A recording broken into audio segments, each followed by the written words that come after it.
What's going on, guys? It's me again, your host Jack Finch, and welcome to Top 5 Scary Videos. Today, we're going to be stepping into the world of digital horror to the land where they arguably do it the best, Japan. If you've never stayed up until 3 AM alone, playing Silent Hill and quietly having a panic attack, well, frankly, you've never truly been scared. Before we begin, make sure to hit that subscribe button and let us know what video game terrifies you the most in the comment box down below. Without further delay, let's begin, shall we? Starting us off at number 5, we have Calling for the Nintendo Wii. Also known as Karaoke Chakushin in Japan, Calling was released on November 19th, 2009. Made for the Nintendo Wii, this terrifying survival horror piece didn't exactly get the recognition it deserved when it first hit the gaming world of horror. Its most impressive feature was how it took the Wii controller to new heights, acting as a mobile phone, the only weapon that the player could use to combat the supernatural world. The controller would surprise players by randomly ringing throughout the game. And who was on the other line? You guessed it,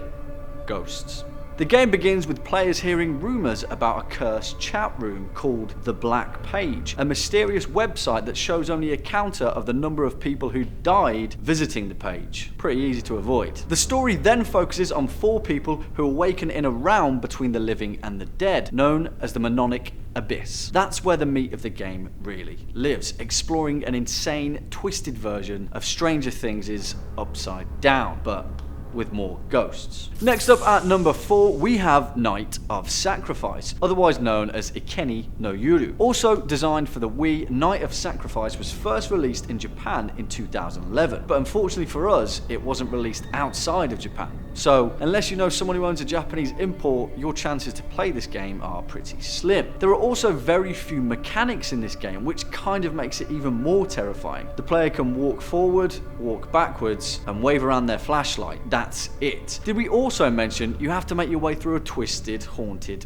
Japanese mansion, jam-packed with the ghosts of people who'd been ritualistically sacrificed? Sounds great, right? Next up at number 3, we have The Death Forest. Now, there's not a lot of information on this game, which kind of begs the question, where the hell did it come from? Originally released on July 7th, 2015 for the PC, The Death Forest was created and published by a Nico blog user known as Kaz. It's readily available online and is relatively easy to download, so I guess that the only way to really understand this game is to just play it. Some say The Death Forest drew its inspiration from the Slender Man game, but others claim that The Death Forest has been passed along for years from player to player on various small forum boards. The game is relatively straightforward. You're stranded in a forest, your bike is broken down, and you have to find 4 components to get it working again. The rest, well, you'll have to play it for yourself. Bringing it in at number 2, we have Sweet Home. Exclusive released in Japan in December of 1989, Sweet Home was a companion piece to a horror film of the same name. Originally made for the NES, or the Family Computer as it's known in Japan, Sweet Home is a little known classic in early video game culture. Again, this game is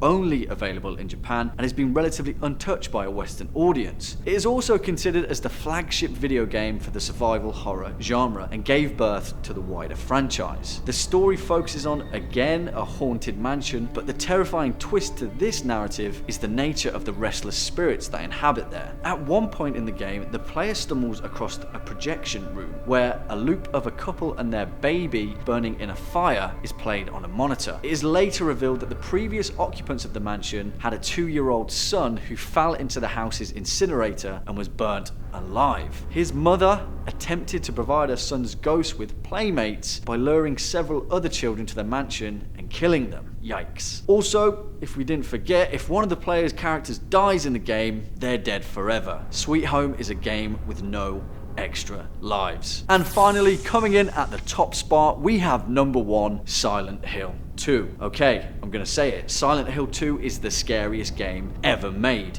Not just in Japan, but in the world. Released in September 2001 by Konami, you play as James Sunderland as he makes his way through the strange town of Silent Hill after receiving a mysterious letter from his wife, who had died 3 years before. And that's just the beginning. Silent Hill is a game that just makes you feel weird. Even the way the controls are designed, the way the camera can't quite give you the right viewpoint, or the way that James can't move in the direction that he's facing. The whole thing is just unnerving without even diving into the plot, because if you haven't played it, play it. You'll understand that exact level of uneasiness. Something is just off about this game. At its core, Silent Hill 2 is a study of real human emotions and essentially the toll that tragedy takes on the human mind. You play the story of a man having a mental breakdown over and over again from different perspectives and angles. It is fear in its purest essence. That's all we've got time for today, guys. We hope you've enjoyed today's video. Make sure to leave a like and a comment in the box down below. You've been watching Top 5 Scary Videos. I've been your host, Jack Finch, and until next time, take it easy.